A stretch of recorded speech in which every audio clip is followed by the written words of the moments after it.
La comida es un arma. El racionamiento durante la Segunda Guerra Mundial. Armas, batallas y hombres que cambiaron el curso de la historia. Esto y mucho más en Bellum Artis Historia Militar. Hola a todos, bienvenidos a Bellum Artis Historia Militar. Hoy vamos a hablar de comida. Hace tiempo hicimos un programa sobre comida de campaña del ejército alemán frente al ejército estadounidense en la Segunda Guerra Mundial y hoy vamos a hablar del racionamiento, que seguro que a más de uno sus abuelos se lo contaron lo que era en España. Vamos a hablar en la Segunda Guerra Mundial, pero también hablaremos de la Guerra Civil Española y la posguerra con nuestro amigo Juanjo Ortiz. Hola Juanjo, ¿qué tal? Muy buenas, ¿qué tal? ¿Cómo estamos? Pues Juanjo, vamos a hablar de algo que la propaganda, ¿no?, intentaba ocultar o justificar. Es decir, sí, por supuesto, claro. También, como bien dice el título, el hambre también es un arma de guerra y el racionamiento, pues lógicamente tiene mucho que ver con eso.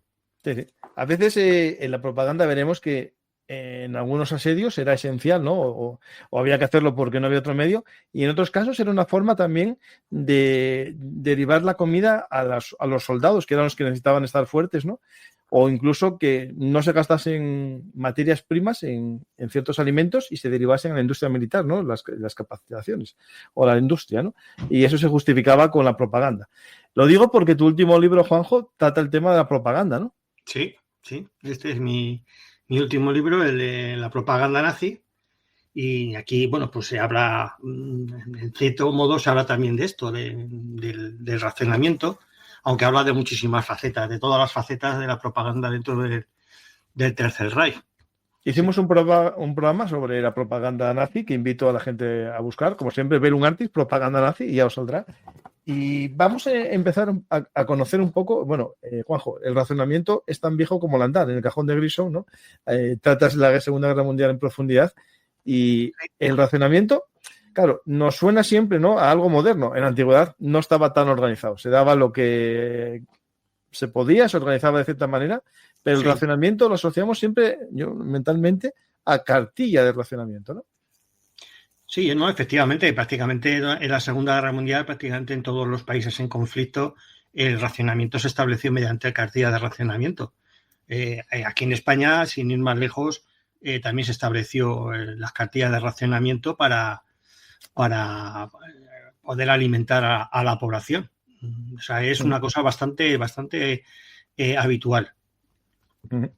Pues podemos empezar un poco a explicar, ¿no?, por países o cómo quieres estructurar. Sí, podríamos estructurarlo basándonos en los países principales. Podríamos hablar, por ejemplo, de España, lo que, como bien has dicho, también un poco relacionado con la guerra civil, más que nada porque nos toca de forma más directa y nos sirve un poco para introducir, pues un poco cómo funcionaba en Alemania, cómo funcionaba, por ejemplo, en la Unión Soviética, en Francia, en Gran Bretaña, Estados Unidos, para ver un poquito pues cómo funcionaba en distintos sitios, cómo funcionaba de forma un poco diferente, aunque básicamente en todos los casos era simplemente por reducir la ingesta de comida, principalmente para, como bien has dicho antes, para dar a las tropas.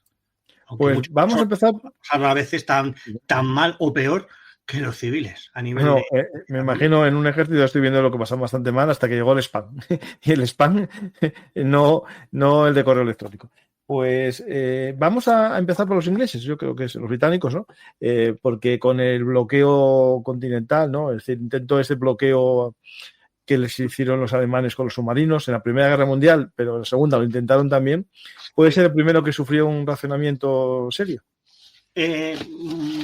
Bueno, los polacos me imagino también, claro. Sí, claro, bueno, podemos hablar de los británicos porque, bueno, los británicos al fin y al cabo yo creo que es dentro del racionamiento, aparte de España, por las historias que nos contaban nuestros abuelos, como bien decías antes, pues quizás sea la información más extendida con respecto al racionamiento durante la Segunda Guerra Mundial, pero hubo países en el que el racionamiento fue bastante mayor, como sucedió en Japón, por ejemplo, que es un caso bastante desconocido en contra de lo que es precisamente Gran Bretaña.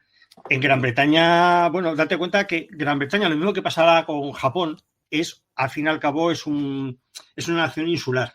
Lo cual quiere decir que no solamente en una situación de guerra, sino siempre depende mucho de la ayuda exterior, puesto que bueno, pues no tiene muchas veces capacidad de producción de alimentación para toda la nación. Entonces, lógicamente, en la Primera Guerra Mundial tuvieron un serio problema con el tema de la alimentación y el racionamiento, y en la década de los años 30 pues no fue menos. O sea, también se dio este problema del racionamiento. Tanto es así que empezó prácticamente desde el mismo comienzo de la Segunda Guerra Mundial. Ya fue en noviembre del 39 cuando se empezaron a racionar los primeros productos. Y los primeros que cayeron pues fueron las mantequillas y el tocino, que curiosamente pues es un ingrediente muy habitual dentro de la cocina británica. Y hombre, no hay escasez todavía de otros productos como por ejemplo el azúcar, que es muy típico, o el té, pero ya se empezó luego más adelante a reducir este consumo por persona. Por ejemplo, leo aquí unos datos que tengo sobre lo que fue el año 1940, que son los datos que yo he podido localizar sobre lo que sería una ración semanal de una persona en Gran Bretaña, y sería 50 gramos de mantequilla, tocino o jamón unos 100 gramos, margarina 100 gramos, grasa de cocina o de manteca 100 gramos, azúcar 225 gramos, la carne, pues lo que podía ser el equivalente al precio, lo que estaban entonces, pues podía ser en torno a media libra aproximadamente. Luego, por ejemplo, la leche, que se medía en pintas también, como las cervezas, el queso, o por ejemplo un huevo fresco por semana. El té eran 50 gramos, mermelada 450 gramos. ¿Te está gustando este episodio? Hazte fan en iVoox para acceder a este y al resto de sus episodios extra desde otras aplicaciones de escucha.